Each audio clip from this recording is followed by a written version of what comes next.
Hi, my beautiful friends. I hope everyone is having the best day. I have a lot I want to tell you. Everybody's been like, what are you doing for your birthday? I'm like, well, getting ready to film a documentary and lead a retreat for the first time in 16 years. So it's kind of epic in a different way, but I'm also writing my thank you cards from my 50th. Like, honestly, and I know that sounds crazy, but I scribbled out some fast thank you cards for all the love and all the blessings that I received on my half a century celebration a year ago. And it just didn't, it was quick and like one of those have to moments. And so this week I've been having so much fun sitting down and really loving taking the time to have heartfelt gratitude, because it's been the most epic year of my life. And I said it was going to be a whole year celebration, and it's not. That has definitely happened, and it's not stopping. But it feels good to write thank yous when you want to, and you want to tell people how much you love them. I've really enjoyed doing that this week, and I'm not done because I'm also preparing for the filming that we're going to do next week and the retreat up at Serpent Mound. So why have I not done a retreat for 16 years? I want to talk about why I felt like that season of my life was over. I had led a lot of healing retreats, and they were great. It takes a lot of work to hold that space for people to be able to leave their lives and nurture themselves and just work on their own healing, and to provide the nurturing and the love and the safety and the space for that. It's a lot. You have to really hold the energy of the group. So I had done that so much that by the last one I did 16 years ago, I was like, okay, that was a really good season of my life. It was really rewarding, but I think I'm done with that. And it wasn't something that I could do and be gone a lot on the weekends to be doing deep, immersive healing work with people. It wasn't something that I could do and raise a child. When I decided to adopt a child, I was like, no, I'm a mom now. I have to be here on the weekends for baseball and basketball, all the things, all the parent things. So my life changed a lot, and I thought I was done. I thought I was wrapped up that retreat facilitator season, and then this whole thing happened where I'm from. There has been just a miraculous amount of synchronicities and just straight up miracles that have happened. And this is what I want to tell you about why I'm doing this retreat next week and why I'm filming a documentary. I also never thought I'd be making a film.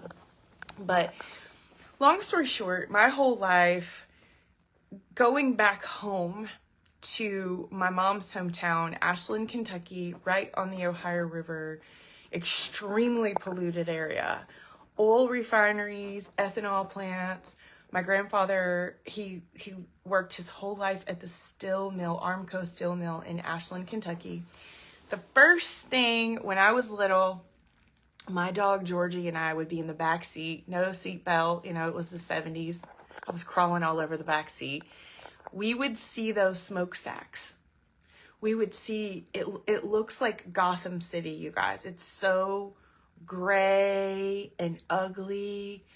Right there on the big sandy river that feeds into the Ohio River, we would see those smokestacks with those fire flames, and my dog and I would get so excited because we would know that I was going to get to see my grandparents soon, and I would go crazy, and so would Georgie.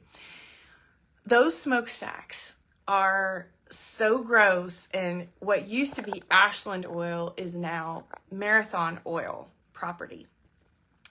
Well, there is a sacred Indigenous, it's probably a burial mound, but it's probably a ceremonial site too. They have documented that it's at least 2,000 years old, right there in my mom's hometown on the Marathon Oil property. And since we moved to North Carolina when I was a baby, I was only 8 months old when we moved to North Carolina, my relationship with being from Appalachia has started to heal in the last few years, where for a long time I was just so angry. I was so angry about the pollution and the desecration and the rape of my homeland. And I was so against those corporations, against the oil companies and the ethanol plants and all that. And I would see this contrast between, there is a sacred Indigenous worship mound here that is it's a stone structure, and no one is paying any attention to this. This is a national treasure. If we know it's 2,000 years old at least, and probably a lot older than that, why is this not a historic site? Why is this not as precious and revered as Westminster Abbey or a temple or a shrine? This is my heritage. So in the last few years, as you all know, the great, or maybe some of you don't, because a lot of people who are even from there, a lot of my family didn't know about Serpent Mound. It's been heavily protected and hidden in Ohio. But about an hour from Ashland, Kentucky is Peoples, Ohio, where it's one of the oldest ceremonial sites and earthen effigies in the world. And recently it's gotten UNESCO Heritage certification as a UNESCO Worldwide Heritage Site, which a lot of the tribal culture and the indigenous people from these areas are not so thrilled about that. I won't speak for all of them. There's a lot of different opinions about the UNESCO certification. But if you ever watch Ancient Apocalypse on Netflix, season 1, episode 6, you will see exactly what I'm talking about, and where I'm taking a group of students, a lot of them from our community here in North Carolina, but they're from all over the place. We're going to Serpent Mound next week to do a healing retreat. And I have come out of retirement because the only thing that would get me out of retirement is the end of the world. That's what I say. Because according to all the indigenous prophecies and cultures that were very connected to nature and how the cycles and seasons of life work, the world ends on March 21st, and that's known as the Kali Yuga cycle, y'all. You can look this up. I'll put a little graphic of the different cycles, because we've been in the Age of Iron cycle according to these very tapped into nature ancient calculations. We've been in the Age of Iron, that has been a very dominant patriarchal energy for over 2,000 years. So that 2,000 year cycle ends on March 21st, like right when spring is beginning. The fact that this whole retreat has come together and I've been pulled out of my retreat facilitator retirement, it's all very serendipitous. It's meant to be. It's definitely soul purpose work for me, because what has transpired is a way for me to bring awareness to the restoration of these sacred indigenous sites in the Appalachian region, where that area has been so unappreciated and disrespected, and it is a treasure on this earth. Now, we know that all the greedy corporations know this, because they have taken advantage of Appalachia for a really long time. But what happened is, somewhere along in 2024, I cannot tell you exactly when it happened, I made a shift in my own frequency, in my own heart. I shifted from feeling so much rage about how polluted my homeland is, how polluted the Ohio River is, and how for my family members who still live there, they don't smell the horrible toxic smell that everyone else does traveling through. And when we would leave North Carolina and go home to visit family, which made it the most beautiful place in the world because the people that I love are there. But everybody would go, gosh, what's that smell? Oh, how can you stand that smell? Coming from all those oil refineries and all those factories that are just pumping out poison into the earth and onto the people. And they would go, what smell? And when I lived there, I actually lived there for 2 years. I was the same way. What smell? I don't smell it. That enraged me and left me so separated out in a real dualistic, divisive kind of energy that doesn't really accomplish things. It doesn't change things in the way that we want when we fight against what we don't believe in. Something shifted in me into inclusivity this last year, and my prayer began to be, wait a minute, the whole world is changing. Even these oil companies have to change. They have to evolve and adapt to get with the times of, it's not going to be great for business to be ruining the earth eventually. That's where we're going. Companies are going to see their return on investment when they are win-win taking care of the environment. That's the shift that is slowly happening. But a good book that I've been listening to about it is called The Golden Future. And it likens what's happening right now as to if you remodel your kitchen. If you do a remodel, there's a point, I guarantee any of you who've done a big home renovation, that you're like, why did I do this? It is such a mess. Everything is chaos and destruction and disorganized. That's what we're in right now, you guys. That's what Diana Cooper goes into in the book, The Golden Future, about how much things are going to change between now and 2032 for the better in terms of economic structure, in terms of how we work and create and fulfill ourselves as human beings on this planet, how we take care of ourselves and how we take care of the planet. It's all getting ready to change. And I've always known that it would, but we're in that wobbly, like messy place right now that's like, oh, the kitchen is being remodeled and I don't know where anything is, and it's kind of crazy. So us going to do this retreat right now is so meant to be. And I fought it. All through, like from August through October of last year, I was just feeling this heart pull to lead a retreat up there in my homeland where a meteor crashed, and this meteor impact site created some very interesting magnetic anomalies on the earth. There's so much iridium and space rock in this area close to where I was born. I was just born 63 miles from Serpent Mound. And I just kept feeling this ancestral pull of like, you need to bring a group here and do some deep, deep healing work. And I was like, no, I quit doing retreats a long time ago. I'm done with that part of my life. It wouldn't let up on me. It just kept tugging at my heart. And it was like, the message was like, no, this is going to be different. This is going to be easy.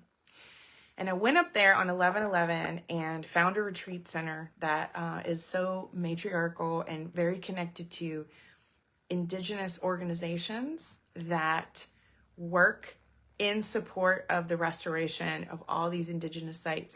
Just to give you an example of how ignored these sacred sites have been. My mom grew up riding her bike over Native American burial mounds at the elementary school where she went to school. Everybody rode their bike over them because it's kind of like this pay no attention to that over there thing. And just imagine if you walked into the Vatican like that, or any temple or cathedral. And this purpose work feels connected to legacy generational healing, that there's going to come a time, and I hope it's in my lifetime, that Indigenous sacred site on the Marathon oil property is going to be beautiful.